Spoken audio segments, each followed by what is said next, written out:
Maka orang tidak mungkin akan bisa memahami Quran, mengamalkan Quran tanpa mengetahui sunnah Nabi.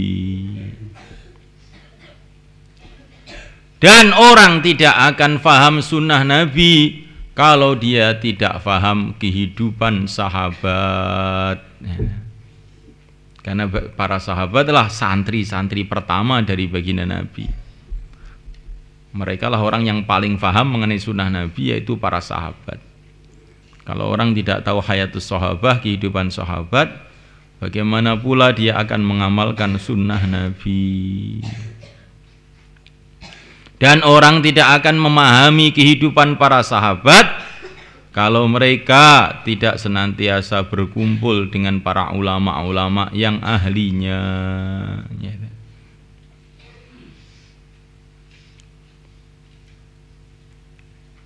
Dan ini pun belum cukup.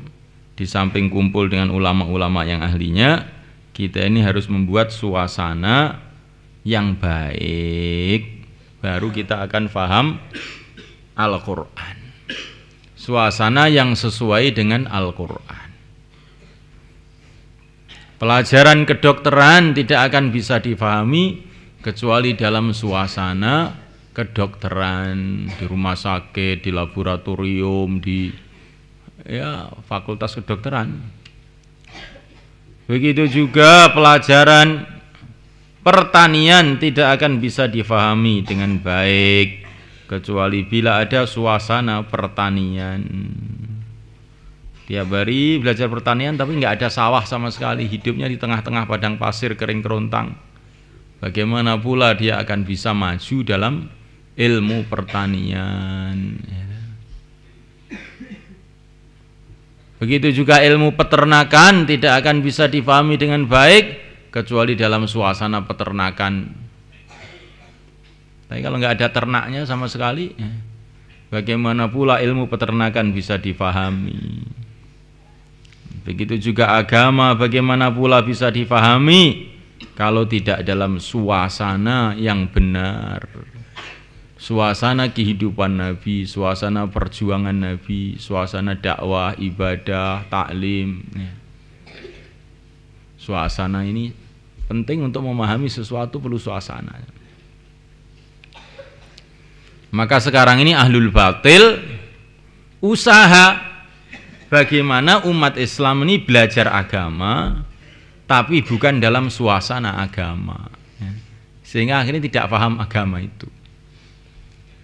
Maka belajar Islamologi, belajar ilmu-ilmu keislaman di Chicago, yang nggak ada orang sholat di situ. Belajar ilmu agama di Leiden di Belanda, yang sama sekali gurunya muridnya nggak sholat semua. Ini usahanya itu. Akhirnya pulang membagiin pendapat-pendapat yang ngerusak agama. Fahdharuhum, hati-hatilah dengan orang-orang yang semacam itu.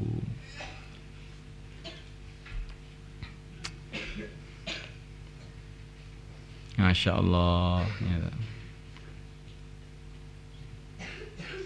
Ini zaman memang betul-betul aneh. Ini saya di Sulawesi khususi satu pesantren. Saya tanya, Kiai belajar di mana? Belajar di Australia. Loh. Ya, ini kiainya belajar di Australia harus bagaimana?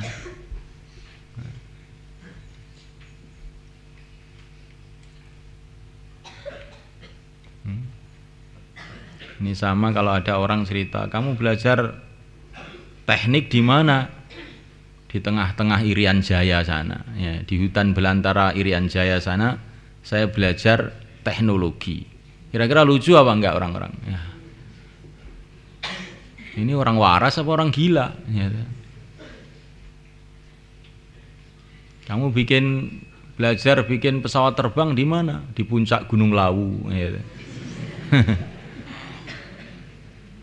Puncak Gunung Lawu belajar nanam wortel, itu bener. Ya.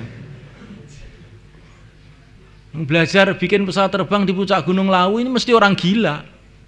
Lebih gila lagi kalau belajar agama di Chicago itu lebih gila lagi. Gurunya aja tidak beragama. Gurunya orang-orang Yahudi. Bagaimana akan bisa mendapatkan agama itu? Ini kok Pak, saya ini tidak belajar agama, katanya cuma ingin cari ijazah saja. Iya, tapi pasti kamu akan mendapatkan racunnya juga.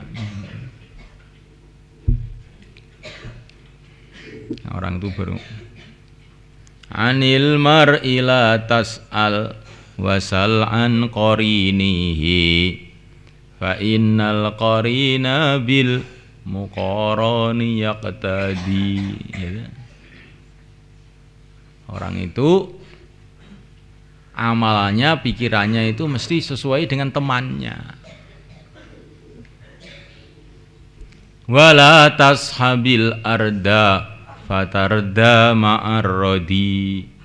Janganlah kamu berteman dengan orang-orang yang buruk, sehingga kamu akan jadi buruk bersama orang-orang buruk.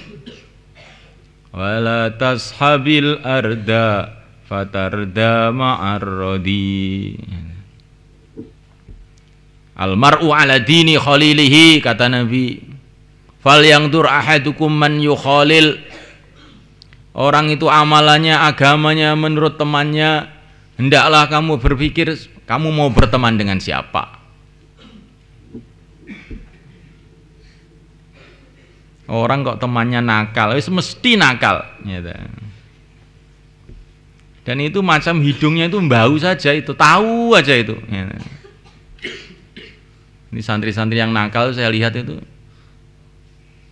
kok bisa tahu aja, padahal satu itu orang Sulawesi, satu orang Magetan, satu Ngawi. Kok bisa ketemu gitu loh. Karena memang cocok kali.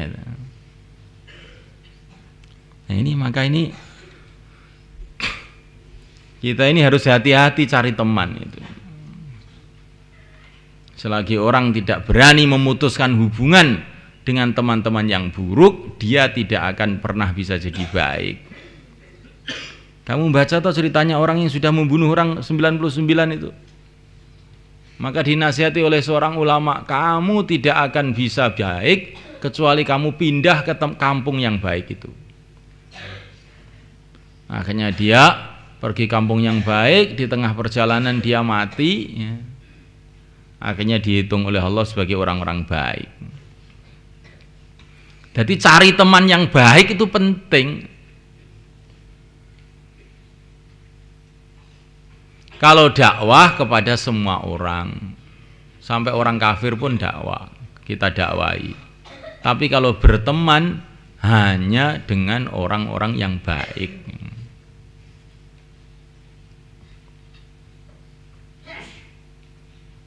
Kata Imam Ghazali, kalau orang itu berteman dengan orang buruk, akhirnya kesan pertama dia akan terbiasa melihat keburukan. Lah kalau orang sudah terbiasa melihat keburukan, lama-lama tidak risih lagi. Dianggap biasa itu keburukan. Lama-lama dia sendiri akan terjerumus dalam keburukan itu. Sebaliknya, kalau orang itu berteman dengan orang-orang waro, orang-orang soleh, orang-orang takwa, maka dampaknya itu dia akan mengagungkan agama.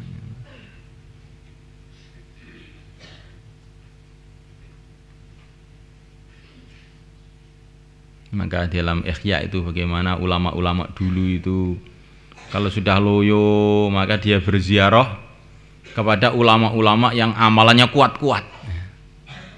Maka baru melihat saja ulama-ulama yang amalannya kuat-kuat tadi timbul semangat lagi.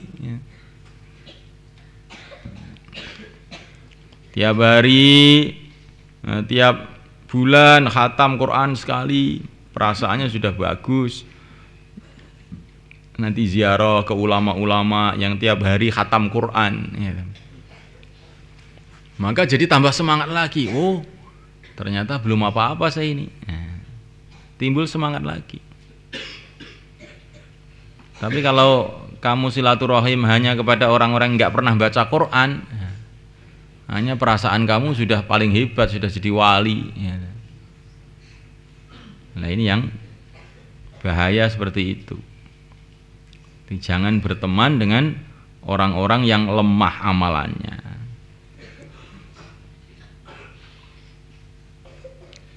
Dakwah kepada semua orang, berteman hanya dengan orang-orang baik. La ya'kulu ta'amaka illa taqi, kata Nabi.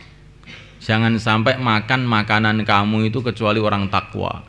Jadi kalau makan itu bareng-bareng itu bersama orang takwa. Tetapi kalau memberi makanan sampai kepada orang kafir disunahkan.